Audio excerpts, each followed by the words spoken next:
उस 33% आरक्षण में कौन सी महिलाएं आएंगी? वो महिलाएं आएंगी कि जिनको घर से बाहर कदम रखने की जो है इजाज़त नहीं है, चाहे वो उसने पीएचडी कर ली। क्या वो महिलाएं आएंगी जिसके जो है पीढ़ी दर पीढ़ी कोई भी जो है पंचायत का भी मेंबर नहीं रहा, जिसको राजनीति की अकल ही नहीं है, जो खुद जो है विधानसभा तक नहीं गया हुआ, वो अपनी बीवी को विधानसभा जाने की इजाज़त दे सकती है? तो किसको दी है? यानी उसने जो है 80% महिलाओं को आज़ादी मोदी सरकार ने नहीं दी है। तो कौन सी महिलाओं को आज़ादी दी है? जिसका पति एमपी है उसकी महिला जो है एमपी बन सकती है, जिसका पति पूंजीवाद बिजनेसमैन है तगड़ा और उसे पता है राजनीति से बिजनेस चल रहा है, उसकी बीवियां जो है एमपी का इलेक्शन लड़ सकती है। फिर वो जो एक्ट्रेस है, हीरोइनें हैं, वो जो है ना एमपी बन सकती है। आप बताइए एससी एसटी ओबीसी समाज की कौन सी महिला आपको एक्ट्रेस दिख रही है? ओबीसी को तो ये आदमियों को भी नहीं मिला था, जनरल को भी नहीं मिला था। मंडल कमीशन जब हमारा लागू होना था तो 52% ओबीसी 1931 में था। जब 52% 1931 में आया तो इनके दिमाग हिल गए।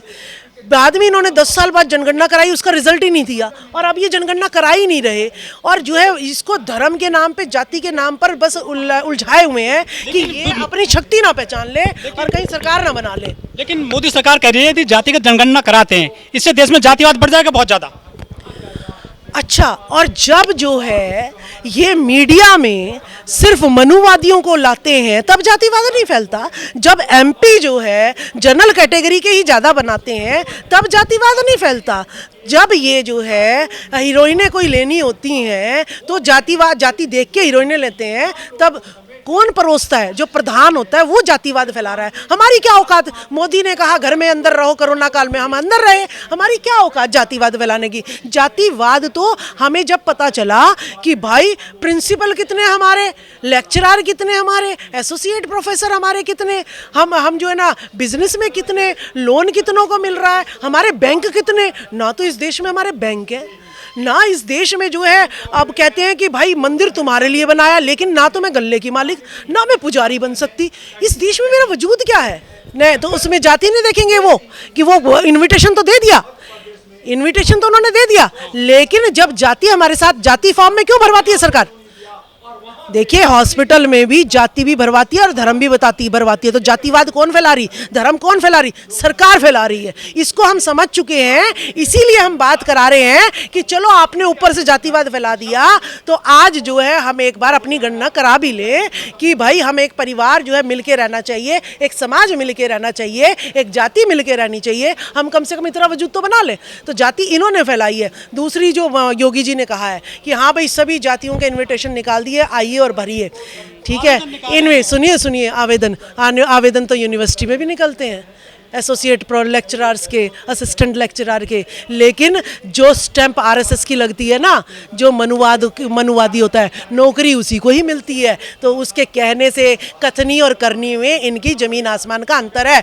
को जो योगी है वो जो है योगी है, योगी को गुस्सा कभी आता नहीं है, लेकिन योगी तो गुस्सा करता है, तो वानी वो ढोंगी है, योगी नहीं है वो ढोंगी है। तो इनकी कथनी करनी में अंतर है। तो ये मत समझो कि भाई एससी वाले भी जाके पुजारी बन जाओ। क्यों? राष्ट्रपति द्रौपदी मुर्मू को जब पार्लियामेंट का उद्घाटन था तब नहीं बुलाया और वो मंदिर का क्या कहता है जी जो है ये तो गर्भगृह में जानी नहीं चाहिए। तो ये जातिवाद कौन फैला रहा है? एक राष्ट्रपति के साथ अगर ऐसा शोषण हो सकता है तो मैं तो आम महिला हूं, तो मेरे साथ तो जातिवाद होगा ही होगा, ठीक है। तो मैं कम से कम अपने परिवार में तो मिलके रह लूं, ठीक है। और गणना डाटा बहुत ज्यादा जरूरी है किसी भी देश का। इस देश में कितनी महिलाएं हैं, ठीक है, ये गणना होनी चाहिए। इस देश में कितने पुरुष हैं, ये गणना होनी चाहिए। अगर मैं सारे पुरुषों के ही कपड़े बना दूं और महिलाओं के बनाऊंगी नहीं तो ये बेवकूफ़ी होगी या नहीं होगी? हजारों महिलाएं तो कलश लेकर चल रही हैं आजकल, मेरी माटी मेरे देश के नाम पर। वो तो खुश है मंदिर के नाम पर, धर्म के नाम पर। उन्हें आरक्षण नहीं चाहिए, ना उनको जातिगत जनगणना चाहती हैं वो। देखिए ये सिर्फ और टीवी की वजह से जो अज्ञानता ये लोग परोस रहे हैं उनके वजूद में वो आती है। कुछ दिहाड़ी मजदूरी वाली लोग आते हैं यहाँ पर कि भाई चल रोटी पानी खाने को मिल नहीं रहा, चल 300 रुपये मुझे मिल रहे हैं या 100 रुपये मुझे मिल रहे हैं, तो कलश उठाने में क्या जा रहा है। उन्हें ये नहीं पता कि ये कलश उठाने से आपके वोट का अधिकार जो है ये छीन रहा है, आपके हक अधिकार छीन रहे हैं। तो ये अज्ञानता बस हो रहा है। अगर मोदी जी इनको एक्सप्लेन कर दें कि भाई तुम ये कलश उठाओगे और धर्म के नाम पर हम तुम्हें लूटेंगे तो वो उसको जूता मारेंगे, ये पता। देखिए देखिए, मजबूत कुछ नहीं हो रहा है जब तक टीवी दिखा रहा है ना। जब जैसे ही मोदी जी ने कहा कोरोना में थाली बजाओ, कोरोना भगाओ, ठीक है, तो सारे देश ने बजाई। तो यानी जैसा शासक होगा वैसा ही टीवी दिखाएगा। तो जब हमारा शासन आएगा तो हम जो है महिलाओं को जब समझाएंगे, क्योंकि पहले मैं भी चूड़ियाँ पहनती थी, पहले मैं भी करवा चौथ रखती थी, लेकिन जैसे ही मैंने इतिहास पढ़ा, जैसे ही मुझ में जागरूकता आई, मैंने सब कुछ छोड़ दिया। आपने कितनी बार रखा करवा चौथ? देखिए, मैंने जो है मैं 2015 में जो है सस्पेंड हुई थी, 2019 में मैंने चुनाव लड़ा था, तब मुझे इतिहास का पता लगा था, और 2019 के बाद मैंने करवा चौथ का व्रत नहीं रखा। कितनी बार रखा था आपने लाइफ में अभी तक? मैंने 20 साल रखा है। 20 साल बाद आपने धर्म को ढोया, फिर आप हमसे नकार रही हैं। देखिए, धर्म को मैंने कभी नहीं ढोया, क्योंकि मैं साइंस की स्टूडेंट रही हूँ। मेरे पास पढ़ने के अलावा कोई ऑप्शन नहीं था, ना तो मैं व्रत रखती थी, ना मंदिर जाती थी। हम अपनी पढ़ाई करते थे। लेकिन करवा चौथ जो है, ये पति को दिखाना पड़ता है कि हाँ, हम उसे प्यार करती हैं। मैं इस मकसद से रखती थी कि हाँ, हम आपको, सारी महिलाएं अगर दिखावा कर रही हैं तो उन्हें ये लगता था कि मेरी तो रखी नहीं रही है, तो यानी ये तो मुझे कुछ समझती ही नहीं है। बड़ी हो जाती है ना, ज्यादा उम्र बढ़ती है। कोई बड़ी नहीं होती। मेरी मम्मी जो है, मेरी मम्मी ने सारी उम्र करवा चौथ रखा, लेकिन बाद में जब उनकी सेहत खराब हो गई तो उन्होंने करवा चौथ का व्रत छोड़ दिया। तो पापा को तो कुछ नहीं हुआ, लेकिन मम्मी मेरी जो है अभी जो है इस प्रकृति में विलीन हो गई। कुछ लोग कहते हैं कि बाजारवाद है बड़े पैमाने पर जो करवा चौथ जैसे त्योहार हैं। देखिए, माता का जो नवरात्रे रखते हैं उसमें छोटी छोटी चुन्नी बना देते हैं, कोई यूज़ है उसका? कपड़े का बर्बादी है, समय की बर्बादी है, पैसे की बर्बादी है। कावड़ लेने जाते हो, प्लास्टिक के इतनी इतनी चीज़ें बना देते हैं, कुछ यूज़ है उसका? है कोई यूज़ नहीं है। इस देश में जनता को गलत चीज़ें बनाने में लगा रखा है। ना तो आस्था है उसमें उसकी। नहीं, किस प्रकार की आस्था कि भांग पिलाए मुझे, ये आस्था? मुझे नशेड़ी बनाए, मैं सुरा नहीं हूँ, मैं सुर नहीं हूँ, मुझे सुरा पिलाया जाए, इस बात की आस्था? ऐसी आस्थाओं को ठोकर मारते हैं हम बुद्ध की आस्था को मानते हैं, हम बुद्ध के सनातन को मानते हैं, हम ज्ञान को बड़ा मानते हैं, हम पाखंड को बड़ा नहीं मानते। तो कांग्रेस ने 55 साल राज किया। अगर 55 साल के बाद भी हमें समझ नहीं आ रही है कि वो हमारे हितों के लिए बनी है या हितों को खाने के लिए बनी है, तो इसका मतलब हम मूर्ख हैं, ठीक है? तो मैं कांग्रेस के साथ क्यों जाऊंगी? दूसरा आती है बीजेपी। बीजेपी ने, आपने देखा होगा कि बीजेपी ने किस तरीके से जो है महिला विरोधी काम किया है।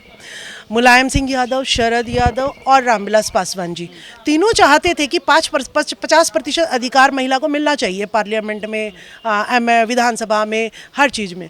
लेकिन जो है इन्होंने क्या किया कि 33%, 50 की जगह 33% महिला आरक्षण बिल पास किया।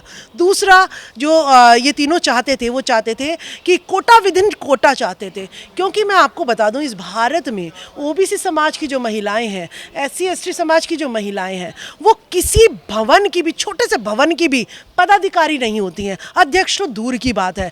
जब इनको आदमी जो है किसी संस्था का, किसी भवन का पदाधिकारी भी बनाना नहीं चाहता है, तो इनको जो है पार्षद, विधायक और सांसद कहाँ से बनाना चाहेगा? तो जिस तरीके से प्लॉट की जो रजिस्ट्री होती है, महिलाओं के लिए जो है 5% देना पड़ता है, उसके लिए स्टैंप ड्यूटी, और जो है पुरुषों को जो है 8% देनी पड़ती है। तो पुरुषों की मजबूरी हो जाती है 3% बचाना। देखिए, 3% बचाने के लिए वो महिलाओं को जो है एक प्लॉट की रजिस्ट्री, फिर दूसरी भी उसी के नाम की, फिर तीसरी भी उसी के नाम की, यानी 1% को बचाने के लिए भी आदमी जो है अपनी महिलाओं को जो है आगे कर देता है। तो यानी अगर जो है, अगर हमारा प्रतिनिधित्व होगा कि यहाँ से भाई दानक समाज की महिला लड़ेगी इस सीट से, तो हमारे आदमियों की मजबूरी बन जाएगी कि वो कहेंगे कि भाई अपनी महिलाओं को अब तो निकालना पड़ेगा, और एक कंपटीशन आ जाएगा, महिलाएं बाहर आ जाएंगी। तो बीजेपी सरकार ने महिलाओं को 33% आरक्षण दे तो दिया है। कौन सी? नहीं, 33% आरक्षण दे दिया।